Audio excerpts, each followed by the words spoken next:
name is Tomato Basil. Yeah, you are going to make a nice little lunch today. Hello, hello, hello. It's Miss Flowers, and today is the 4th of July. My dad is going to get one of these tomatoes. They look great. And I noticed there is something happening with one of those tomato bushes that I told you was not doing anything.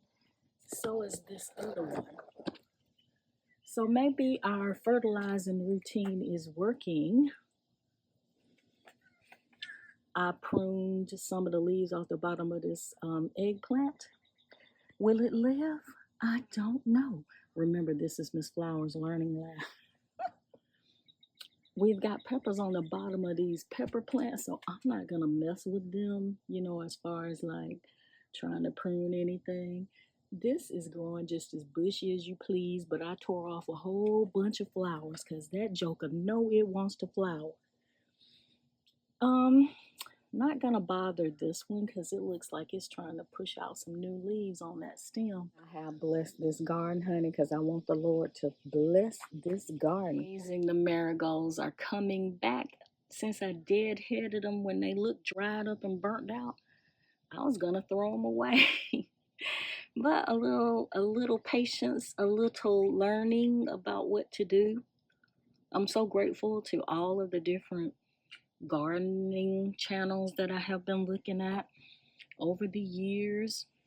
I've learned a little bit here and there about a lot of different things.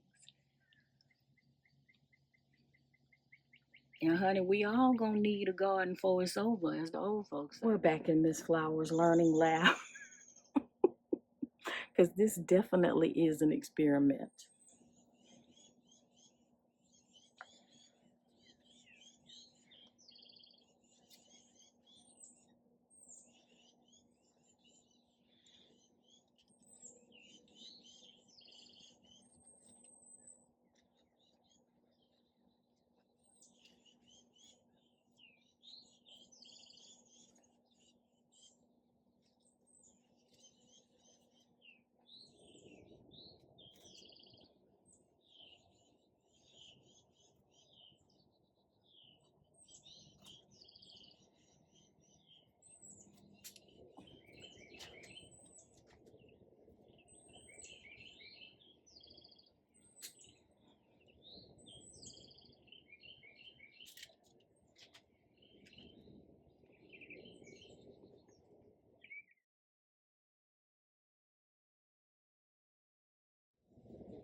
Okay, here's a closer look at all of the ones that I pruned off.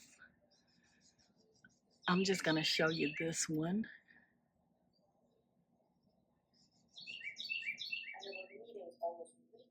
You see him? Sir, I don't know you. So I think my idea. Here I'm asking you to remember an idea that I never told you. But basically, my idea was to tie the broken stem from earlier in the video to a healthy stem. To tie these together, remember I told you the baby in the NICU idea where they put one sick baby with the well baby when they're born as twins in the neonatal units, and somehow the baby that's sicker will do better. So if you remember earlier in the video, I showed you where I tied this one that was kind of broken and hanging to this one. And that looks like healing to me. I don't know. There may be some farmer or grower or gardener that's like, girl, that's a sign of death. Gotcha. There we go. Some okra pods. See them? There's one right there. One right there. Maybe this pruning idea wasn't such a bad one. I'm getting old. And baby, look what's happening here.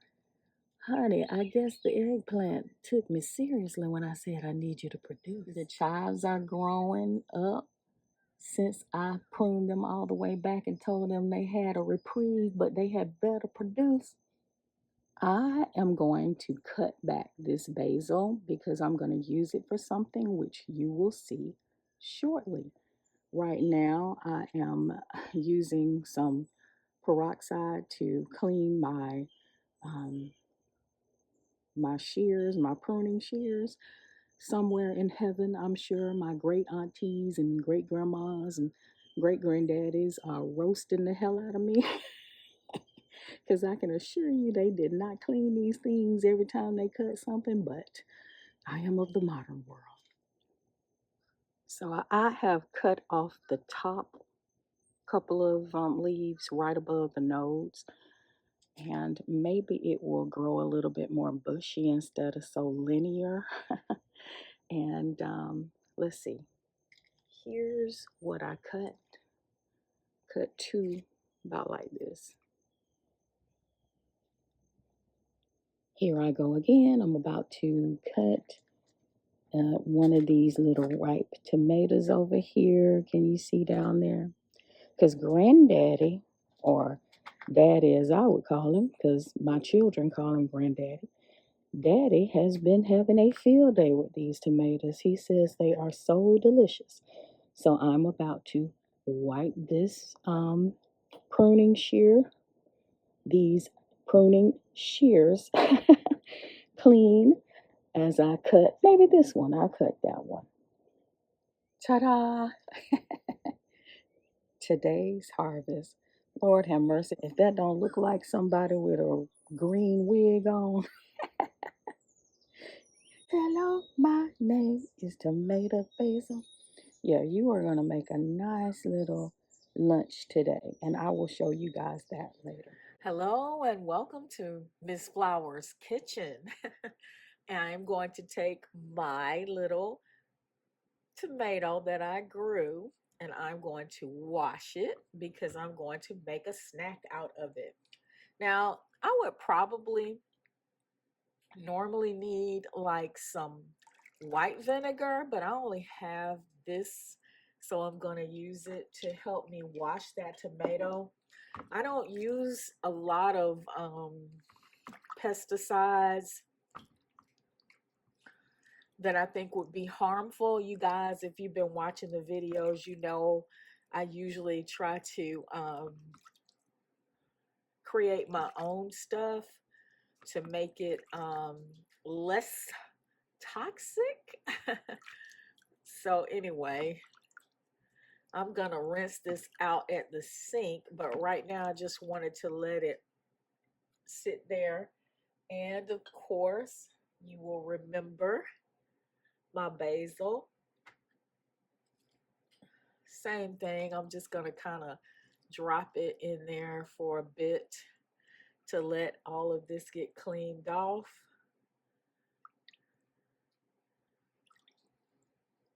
And I'm going to go over to the sink and I'll just add this water that the basil was sitting in.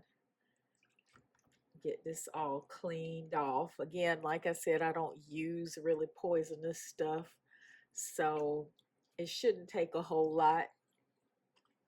I'll be right back.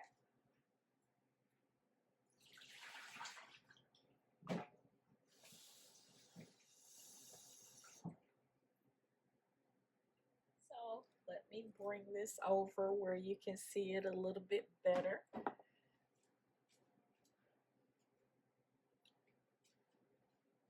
I'm going to take this and put it in my little salad spinner that I have just to make sure it is totally dry.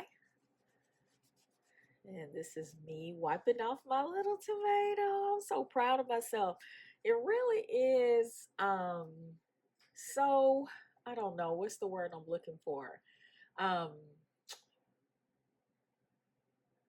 it means a lot, I guess I could just say, even if I can't think of the word, but what I'm saying is it means a lot when you eat food that you have grown. And now, although I did not grow these from seed, I did grow them from starts, and I kept them growing. This burst onto the scene from a tomato start. You've seen it in my patio garden.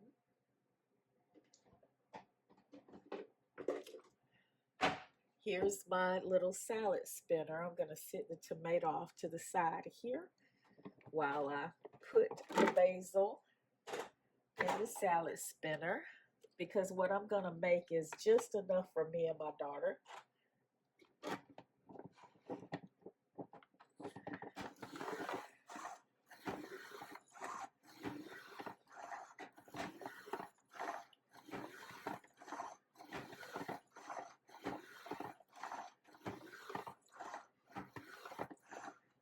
Okay, I'm going to sit this out of the way because I'm going to try to keep all my work right over here.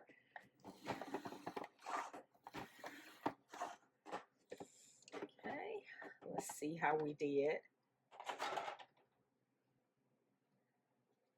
Yeah, let's check out the water in the bottom. How much water? Yeah, we had a pretty good bit of water there. I'm still going to let it drain on a napkin while I prepare our little snack that we're having. I don't know if you want to, we haven't really had breakfast, and it's like after 10 o'clock, so I don't know. It's going to end up being more like a snack or a late breakfast, however you want to look at it. It's not yet 11, so it's not brunch. So, okay. And hopefully, by cutting it like this, that basil plant will bush out a little bit more. I need to do the same thing with my Thai basil, and I probably will. I have a recipe for homemade pho that's spelled Pho, pronounced pho. um, Delicious. And I might use some of the Thai basil in that. Okay, so let me set these aside for a second. And we're going to be using sourdough bread here. I'm just going to wipe off my little workspace. And we'll have 2 slices. Once it's going to be an open face type of situation. So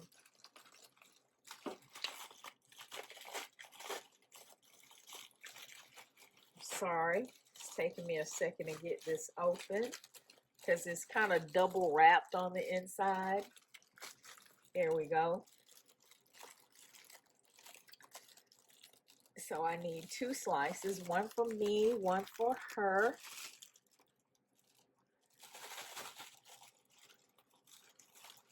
And Daddy is telling me I'm going to love this tomato. He has been eating them up a storm because he says they are just so sweet and good. So give me one moment. I got to get another ingredient. And that ingredient is some mozzarella cheese. And if you haven't guessed by now, this is sort of an homage I don't know, to that caprese salad. I think it's called a caprese salad. It is Italian, where they take mozzarella cheese and they layer it between tomato and basil. So we're doing something of a caprese salad. And if I am not pronouncing that correctly, I apologize to the dear Italians who might be looking at this. Okay, so there's a piece of mozzarella on each one.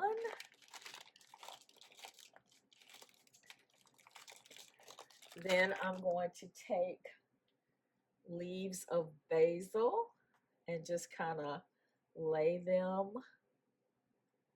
on each one of us will get all the leaves on a stem.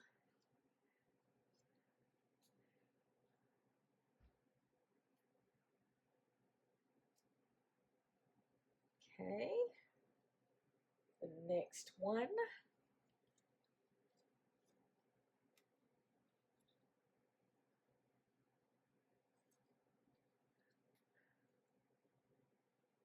I don't know why. Don't ask me why I'm making squares on this side. It's just wherever the chips may fall.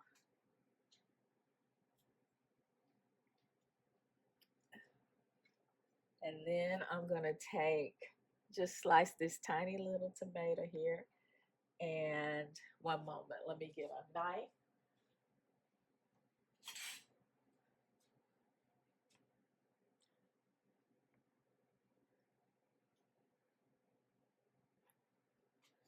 And kind of divvy it up between the two sandwiches. It's very small, so this is going to take some doing, but I'm determined. Okay, we are going to each have a bit of this. So, I don't know if I should have put the cheese on top, but I really want to see the tomato and the basil. I'm hoping it'll just melt into it, but we shall see. I'll be back. By the way, I did add some salt, and I'm going to add a little bit of Italian seasoning on there. And usually, Italian seasoning is kind of like your typical oregano, um, parsley, and all of that.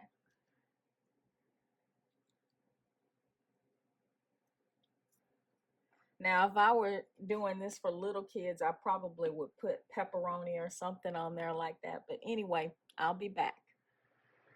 And we're back. I think y'all are gonna like this. I just gotta, this cheese is melty. Had to turn on the vent, I'm sorry. Ah, the cheese is cheesing, honey. There's one.